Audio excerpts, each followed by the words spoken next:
Madman Fulton, and you're listening to the Pro Wrestling Post Podcast.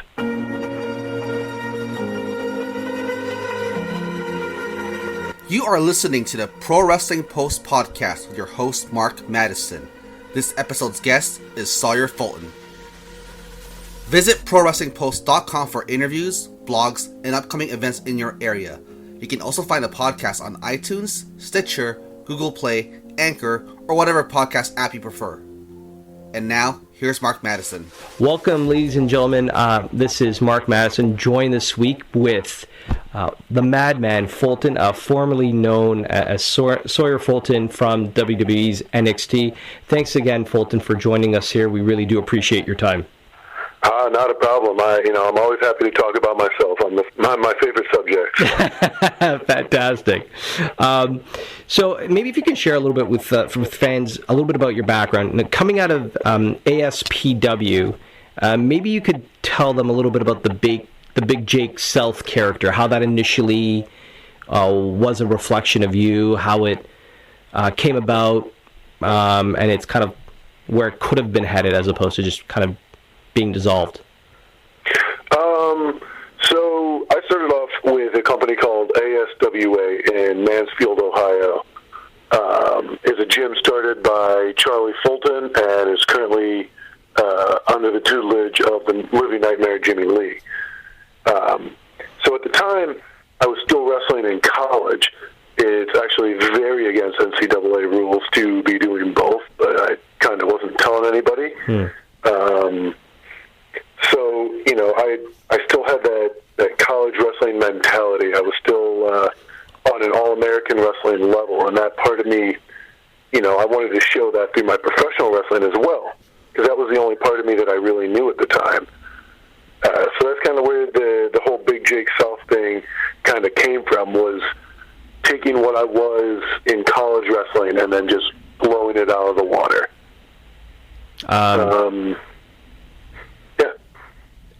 So oftentimes they say the best characters are yourself turned up to 11. Would you say that was kind of a reflection of you at the time, or?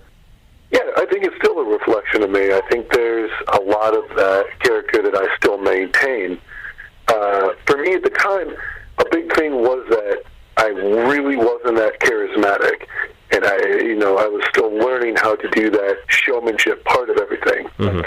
I spent so long and so many years in amateur wrestling, just, you drill into your mind, show no emotion, show no fear, show no pain, and you just beat into your mind going stone-faced and working and wrestling, and it's a whole different animal when you get into the ring.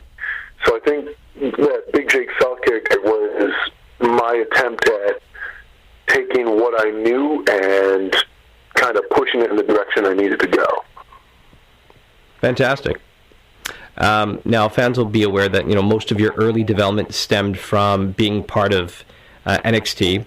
How did initially that kind of come about? You talked about your amateur background and how you moved that into a couple of different promotions, but it really only records a very short window where you were working with other promotions, and your time with NXT was pretty prominent. How did that all initially come about? So I met Jerry Briscoe at my senior year at the national tournament, mm-hmm. Which actually he was there completely by fluke. I think his flight got canceled or delayed or something, and he actually drove down to the tournament.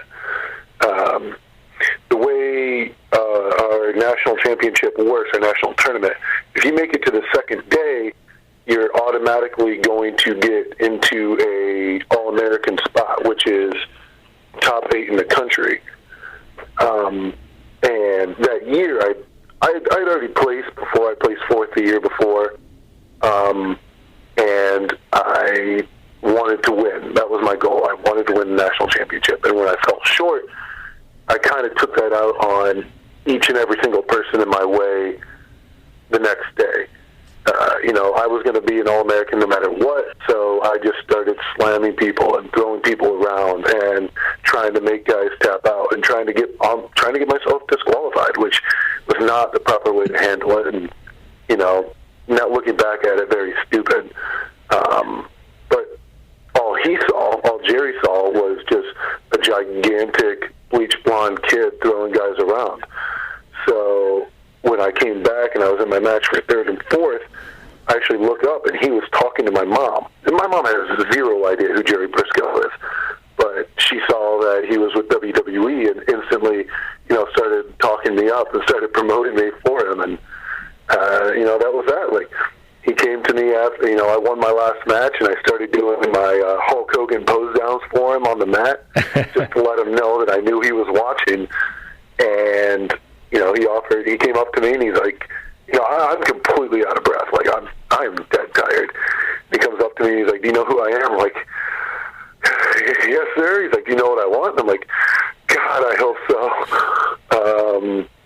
And that was that. And we met up later that night, and he gave me his card and got me my tryout and kind of spiraled the next 5 years of my life. Have you still maintained a bit of a relationship, through your time in NXT with Gerald, Mr. Briscoe? Oh, yes. Oh, my God, yes. Jerry is, even though I'm not with NXT anymore, he still talks to me and he still calls me, and, he still treats me, I'm one of his boys, and I'm not the only one. Like, almost everybody that he's brought in, he maintains contact with still. And I think that's one of the great qualities about Jerry is that, you're not just like a prospect to him. You're not just a dollar sign for him to sign.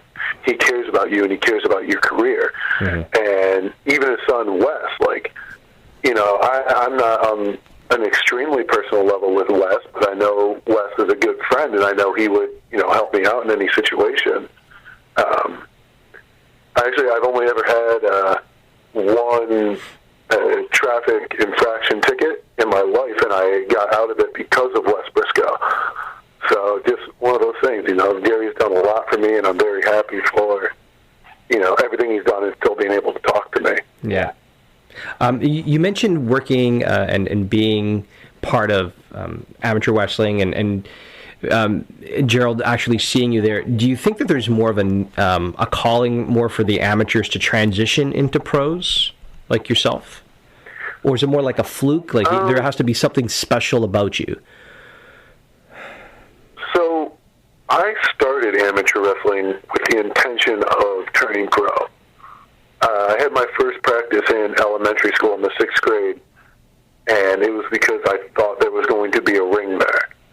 I didn't know there wasn't a difference. And then when there wasn't a ring there, I thought that you just had to get better at it, and the ring just shows up later. I didn't know it was going to be 16 years later, but, it still came.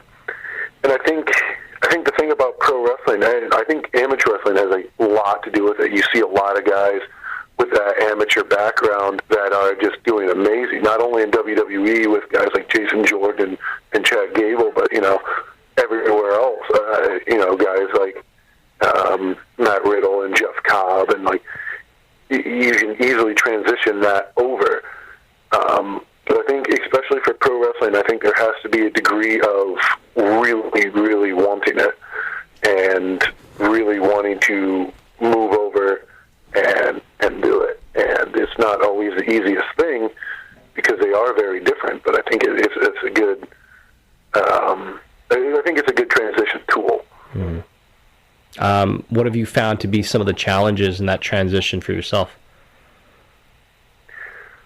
So for me, as I said, you spend so many years drilling into your head certain ways to do things. Stay low, keep light on your feet. For me, I always train myself to watch someone's hips because you can't move without your hips moving. And you drill all these things into your head day after day after day after day, and you practice everything 10,000 times a piece. And then when you get into professional wrestling, you need to not do it. Yeah. You need to be able to stand up straight. You need to be able to keep your head up. One of the hardest things for me was being able to get picked up and not freak out.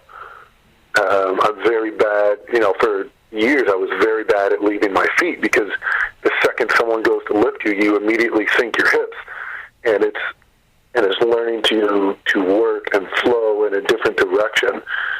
I think the discipline that wrestling has taught me and kind of that mentality and that mindset will really help further my career and push me, farther. But the hardest, I think, part of the transition is just forgetting everything that you drilled into your head day after day. So fans would also be aware that some of the time that you spent early on in your career has been alongside working as a team, and you were with Angelo Dawkins.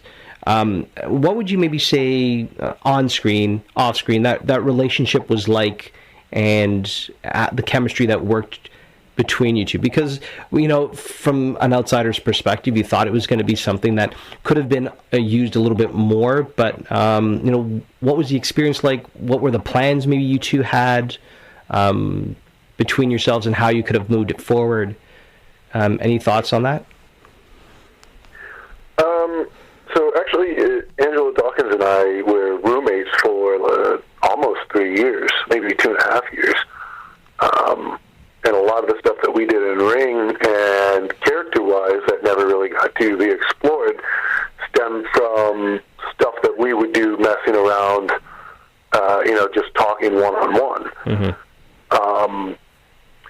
So I think when we started tagging, when we started, kind of getting that moving, it was part of a group that we were trying out, led by Chad Gable, and then it would be myself, Dawkins, Jason Jordan, and Tucker Knight, who is now part of Heavy Machinery. Mm-hmm. And I think that's really where we started our, tagging.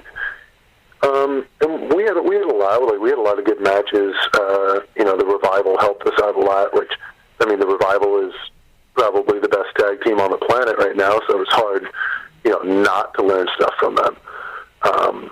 And we had a lot of fun matches and a lot of learning experiences.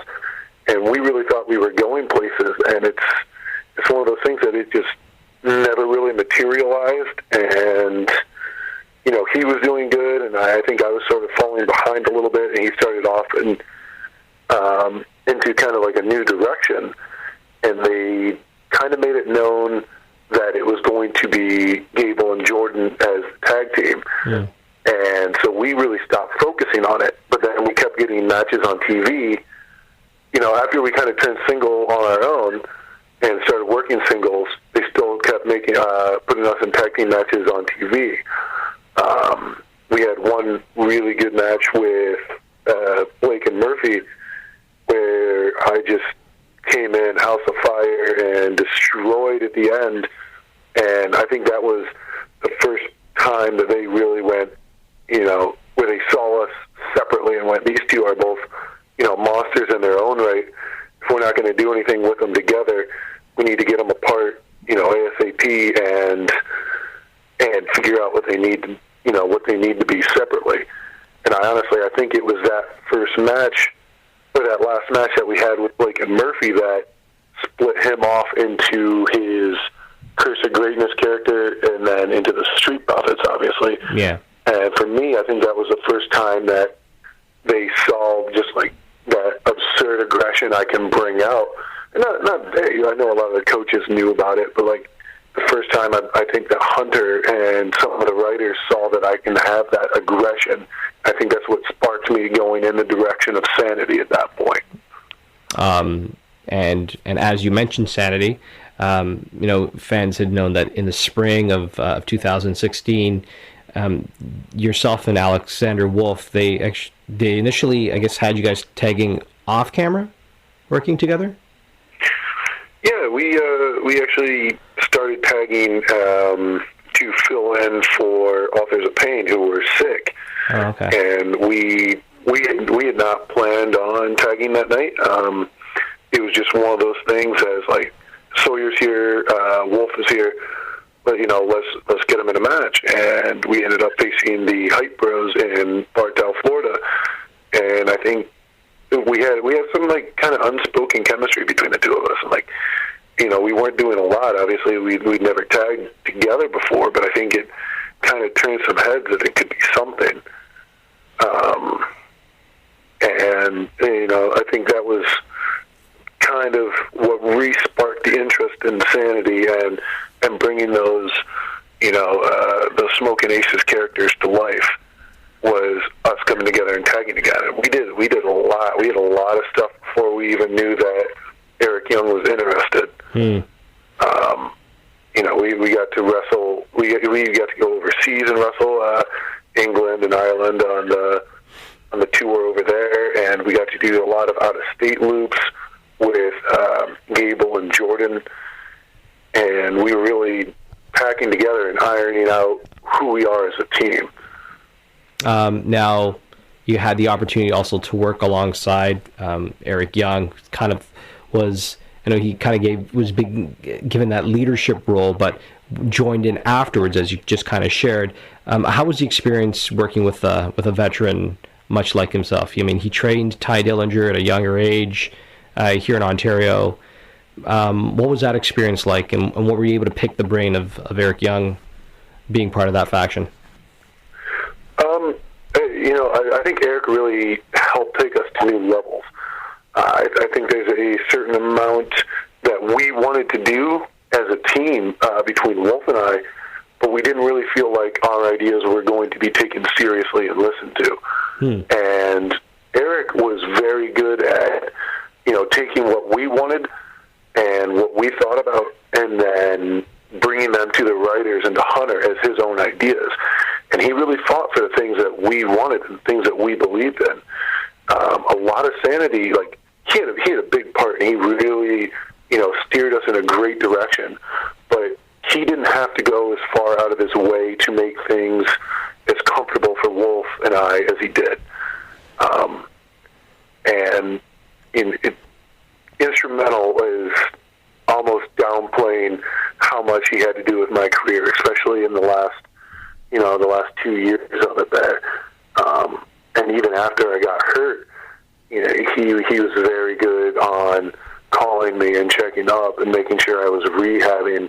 And when we kind of figured out that I wasn't, that it really wasn't any plans for me, he was helping me out and trying to figure out what direction we need to go and how to help me out there, even though I wasn't part of Sanity anymore. And it kind of astounds me that someone with the career that he's had and the stuff that he's done, how far out of his way he will go to help, a Wolf and I and Nikki and Killian. And I think it really shows that his character, how good he really is. I had the pleasure of talking to him just after he made a kind of a surprise appearance against Samoa Joe, and jokingly he said, I'm not good at a lot of things in life, but wrestling I'm really good at. So it's kind of like, he puts his time and his heart and his energy, and it sounds like it's definitely paid off, not just for himself, but for yourself as well. So yeah, and it's cool to see someone at that point in their career, reach down and lend a helping hand to pull some other guys up to their level. And obviously things didn't quite work out the way that, I wanted, but I feel like he pulled me up quite a few levels before all was said and done. How's everybody doing? Good. Hey, this is Mikey Whipwreck, and you're listening to the Pro Wrestling Post podcast. Now, fans are aware you were injured at one point, but unfortunately, one of the more unexplained disappearances, really. I mean, the direction, they changed direction. Unfortunately, you weren't part of Sanity anymore. Was the injury the primary reason that they were going to go in a different direction, or is it just, did you have any thoughts as to how they could have transitioned it? Because it kind of felt like Killian appeared, and they kind of, stomped on your jack. It just felt very vague and could have been fleshed out a little bit more, at least moving you into another faction or something like that when you came back. Me getting injured was very untimely, especially with how our tapings lined up. Yeah. And because I got hurt the night of TakeOver Toronto, and then I did the next taping that was before a SmackDown in Ottawa, and then I didn't find out how bad my injury was until a week later. I actually thought I was getting better. I was ready to come back, my bruising and swelling were starting to go down quite a bit, and I was getting a little bit more movement. And I'm sorry, I was getting another call. I think I might have scheduled 2 podcasts at the same time.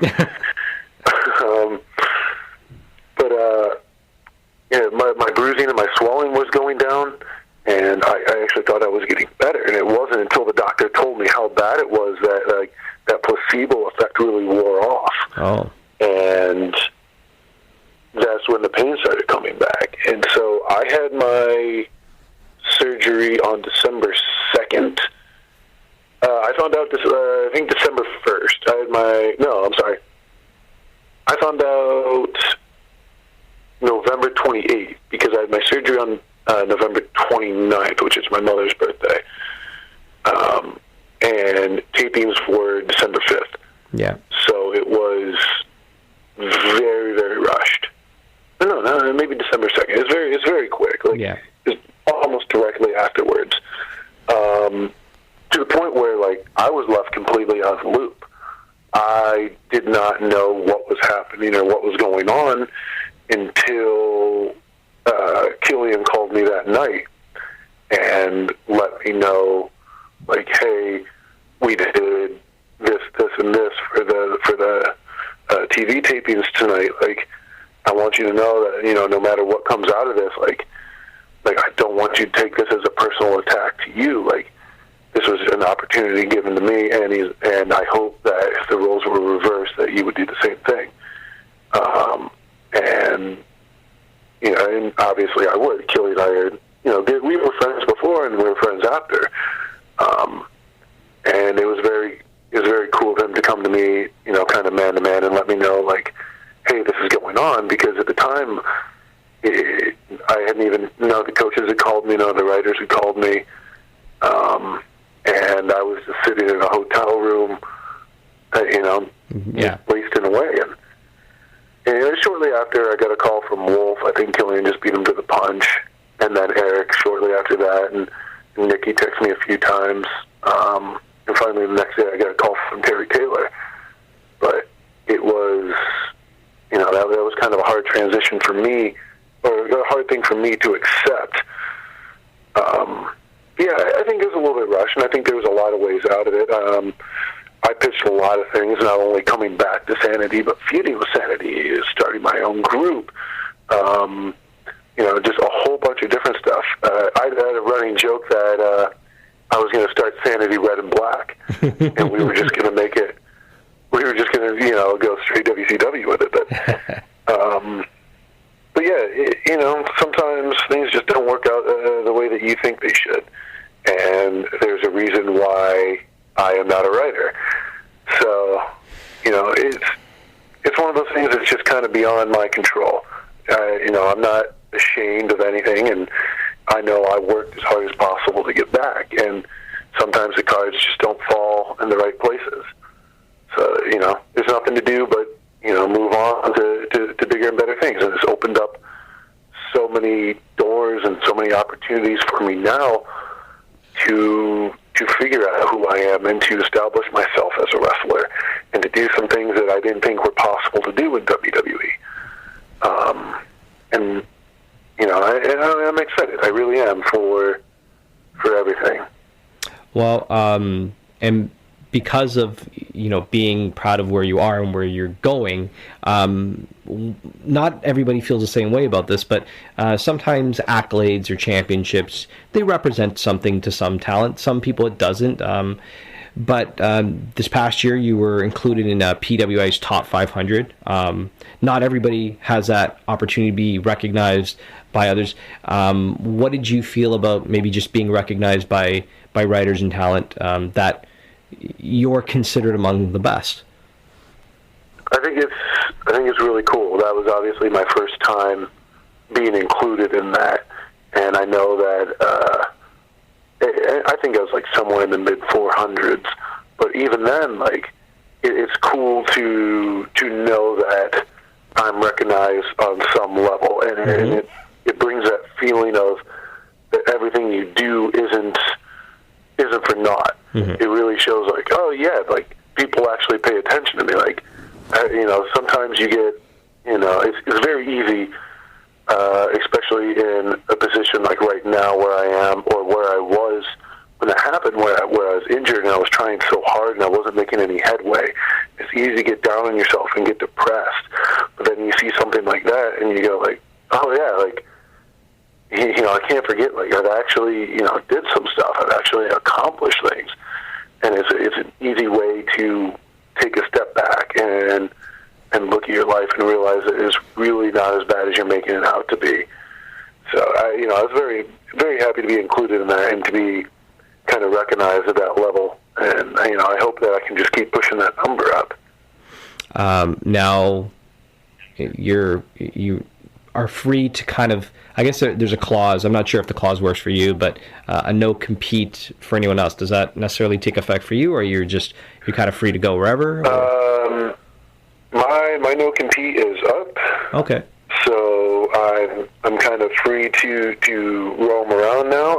I've been in talks with a few different companies. I have a few small-scale shows here and there. I was very happy to get back with ASWA, and I will be in their heavyweight championship match on February 10th, as well as like companies around here, AWE and Coco.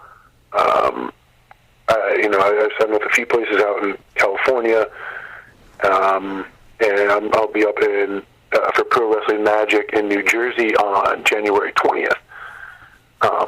But being out here, and especially with my no compete up, there's a lot of opportunities, a lot of places I want to go, and I really want to establish myself as a wrestler and as a top competitor, and be able to go out and prove to the world that this is my calling, this is what I want to do, and this is how I'm going to do it. And I would love, and my goal, my dream, I want to be able to wrestle in Japan and hold my own there. I want to be able to wrestle in Mexico and hold my own there. Mm-hmm. I want to be able to travel the world with this and make this my dream and my living. And I think not being with WWE anymore is a blessing in disguise, and I think it's going to be a great ride for the next few years on, just traveling and getting out there and living the life. A lot of talent that have left have been pretty vocal about the freedom that comes with being on the independents and being able to show things that otherwise you weren't, not you necessarily, but others aren't able to do because their character kind of restricts them. Hearing things about Ryback doing a somersault plancha over the top rope or something like that, and then Sami Callihan having like a spot connected to a spot connect. Those are things that you may not have seen with like a Solomon Crow. What are things that if fans might be able to look for? 6'8", over 300 pounds, listed for Fulton when he's out there. I really want to use this opportunity to show more of my athleticism. Not that I was necessarily, pushed into this niche, but I feel like I fell into a very big man sort of rhythm with WWE. And while I am big, and while I'm very happy I am, I know I can move, and I know I can wrestle, I know I can flow. And I think that's what I really want to try to establish, is being able to, I wasn't really allowed to, well, not allowed, that's not the word I want to use.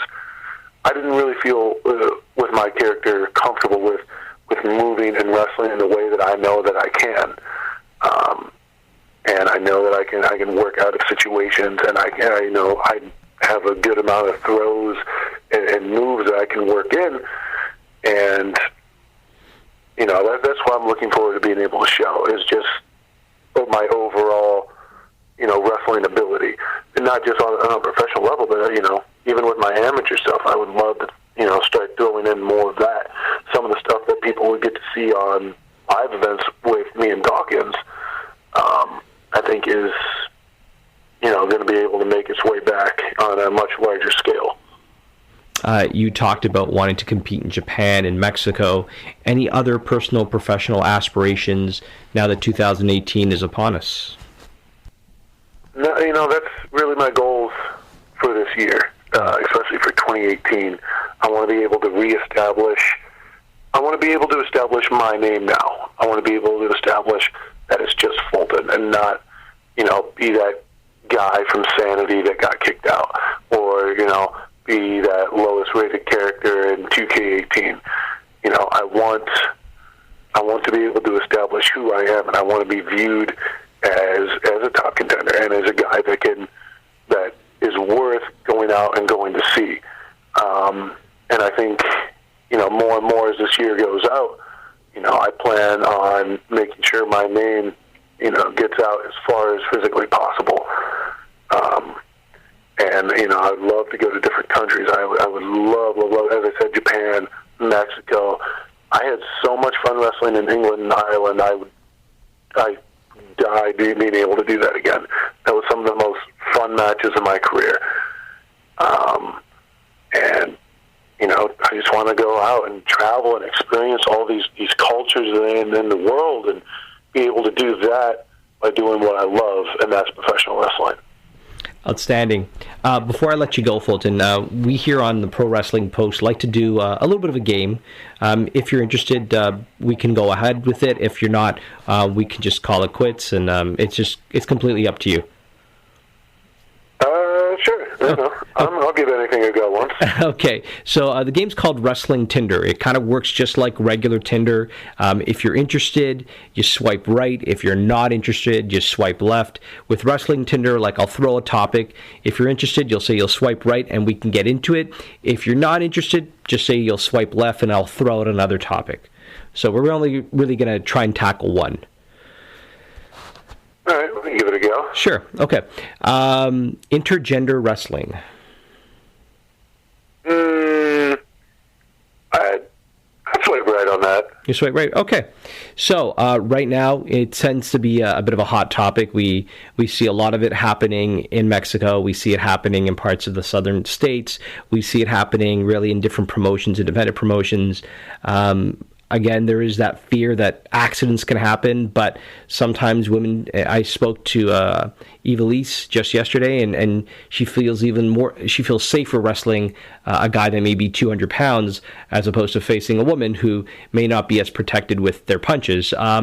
What are your thoughts? Now, you'd be on the opposite side of that, having to protect someone a lot smaller than you. What are your thoughts or feelings on it actually even taking place? See, that's kind of where I have the problem of it is if it was me and I were to wrestle a girl that's 5'5" and 115 pounds, however small some of the girls are, that to me is a little outrageous. I don't know. I just feel like the size difference is too much. But I do know plenty of women that can hold their own with guys in the ring, and I think there's plenty of opportunity for it. Not only for me personally, I've been practice sessions, of course, but in the ring with plenty of the girls on the main roster. And I know Charlotte Flair will go toe-to-toe with you regardless of who you are. She does not care. She does not. And if you go easy on her, she will take advantage of you, plain and simple. She's bad. She is bad, man. She'll mess you up. But I know, I'm good friends with Jessica Havoc, and I would love to wrestle her in the ring one day, and I've told her that. I think we can have good matches. I think there's plenty of women that, obviously can hold their own with guys and have good matches. And I don't think that, especially in today's day and age, that should really be something to hold you back. Awesome.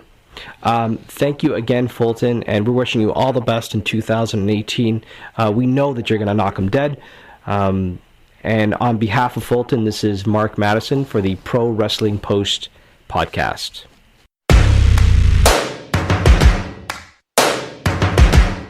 Thank you so much for listening to the Pro Wrestling Post podcast with Mark Madison. Thanks to Madman Fulton for his time. Once again, please visit ProWrestlingPost.com for interviews, blogs, and upcoming events in your area. And remember to find a podcast on either iTunes, Stitcher, Google Play, Anchor, or whatever podcast app you prefer.